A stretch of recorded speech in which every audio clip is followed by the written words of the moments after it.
Hello, my name is Alexa Ernst, and I attend Florida Atlantic University High School located in Boca Raton, Florida. Hello, my name is Caeden Jr. I'm a graduating senior at William T. Dwyer High School. Hi, my name is Owen and I'm a junior at William T. Dwyer High School. Hello, my name is Michael McCuddy, and I'm a 7th grader at the White School. And this is our paper on lunar dust mitigation in spacecraft in low gravity freefall environment. So in order to understand our rover, you need to understand the major difficulty and obstacle we're trying to overcome, which is lunar dust. Now, the Apollo missions had great difficulty operating due to the lunar dust. And Gene Cernan even said that the dust is probably one of the greatest inhibitors to nominal operation on the moon. Now, one of the reasons why this dust is such a major problem is because it has direct exposure to the sun with no atmosphere. So this is direct exposure to UV radiation and background radiation, which causes the particles to lose electrons, which photoelectrically charges the particle, causing it to adhere to almost anything. Now, these pieces of lunar dust are constantly bombarded with micrometeorites, which leaves the dust being extremely fine and abrasive, which can cause it to damage solar panels and astronaut suits. And these elements are made up of dust that are extremely toxic and can harm the astronaut's health. With all these difficulties and properties in mind about lunar dust, our whole rover, our whole idea surrounding the rover is built upon the lunar dust problems and the lunar dust difficulties. Our whole mission surrounding the AMARIS Rover is to mitigate lunar dust buildup on the spacecraft in the lunar environment. For our rover specifically, we plan to have it be the size of a 1U CubeSat and expand out into a 2U. Our whole design process is, we've had a couple ideas come and go. Our first one involved a design of a ski mobile with 2 skis out in front and 2 tracks behind. However, we kind of looked at different designs using 2 rover tires in the front and just a ball in the middle of the back, so it's easy to maneuver around the lunar environment. Since we are basing our whole rover on CubeSat technology, since that's what we're familiar with, since we've launched multiple CubeSats and worked with them, we want our rover to use that technology and utilize them. So we have to think about cost, size, and just efficiency in order to put all of the systems and technologies we want on our rover. We are looking at changing the locomotion a little bit. As I mentioned, we had the previous design, and now we're looking at the 2 wheels in the front. We still have to use specific materials to get over the little bumps in the ground. It's a steep hills, possibly, so we might want to consider flexible wire mesh maybe that are used for Martian rover tires.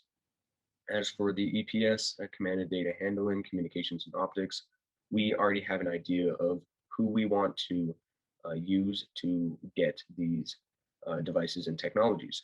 For example, we've used many others like Clyde Space, even for other stuff as well. And we need to keep in mind that size is going to be a problem. It's going to have to meet some temperature requirements since we're going to be there on the lunar surface. And it's also going to need to fit the cost because we don't have too much of a big budget. So, with this in mind, this whole rover, before we can really utilize it and create a whole image of it and create the actual rover itself, we need to test a bit with the lunar dust and our whole experiment in general, which is where it leads to our numerous experiments. So our whole experiments use the lunar dust simulant that we acquired from UCF's Excellent Lunar Highland Simulant. We created a lunar dust box. This was in order to create a space-like environment by pulling a vacuum in that box, putting the dust in there, and using electric and magnetic fields to mitigate this dust. And this would be the whole idea surrounding our tests that we would use to see what methods we could use in order to mitigate dust on our actual rover.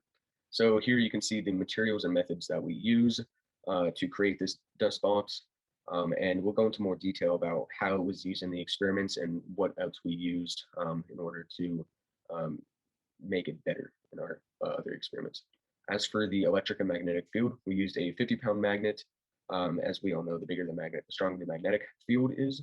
And we also created a electric field using ITO plates and a DC power supply running a current through the ITO plates, thus creating the electric field in the middle. Using these materials and methods, we were able to complete our first experiments, which would also be used in later experiments.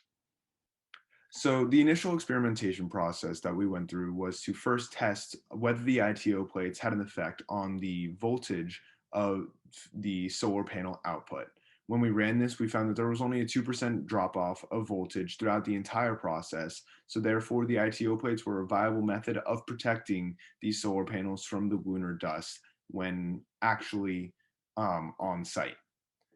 However, when we were then to run the electric and magnetic fields on the lunar dust simulant that we purchased, we saw that there was no effect when we initially carried out this process.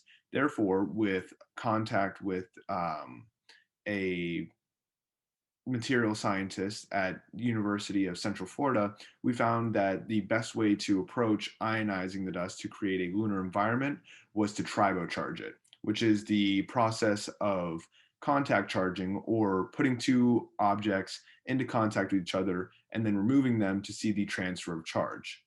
Our exact method of going about this was to pour our lunar dust simulant over high quality ABS plastics. However, we didn't find any noticeable charge or any lasting charge when we were tribocharging with this method. Therefore, we changed the experimentation method to use a Van de Graaff generator as our ionization process. With this method, we saw results as the force of electrical ionization on our products overcame the force of gravity or the force of van der Waals attraction on these smaller particles. Therefore, we continued testing with the Van de Graaff generator and created a stand around it that could hold a polyethylene container which contained our lunar dust simulant. While doing this, we separated the polyethylene container into two separate halves in order to keep the lunar dust isolated in the container to try and find whether or not the ITO plates would have an effect on repelling the dust.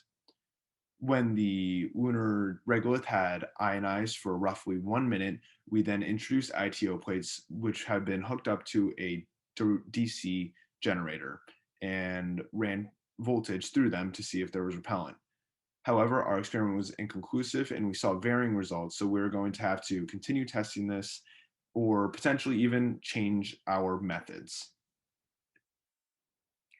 For the future experiments of the AMARIS Rover project, we hope to repeat the previous experiment, but with revised methods. The main problem we faced was placing the ITO plates in a way that the electric field was strong enough. In the experiment, the Van de Graaff generator ionizes the dust, giving it a positive charge by knocking off an electron, similar to what the sun does to the lunar dust on the moon. We thought that since the ITO plates are great conductors of electricity, then they would be able to create an electric field and then therefore ionize the dust simulant. Unfortunately, the ITO plates were not strong enough to ionize the simulant. The cause of this is thought to be the placement of the ITO plates in the testing chamber. This then leads to the next problem, in which we had trouble creating a full vacuum in the testing chamber without Earth's gravity interfering. Now, since the experiment didn't have a full vacuum like the moon does, the experiment could not be completely accurate for usage on the moon. In the near future, we hope to find solutions to the placement of the ITO plates for optimal usage and creating a strong enough vacuum for a good simulation. Moving on to the next steps of AMARIS, which are to finalize testing and create an exact construction method, as well as a list of materials required. Given the main problem we face within the testing, all testing will have to be completed first to be able to design the payload and research the rover materials. To the right, there are numerous 3D models that give an idea of what the rover will look like, or what it's projected to look like.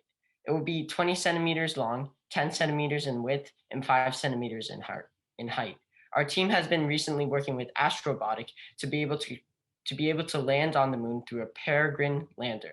We hope to have complete construction by 2022.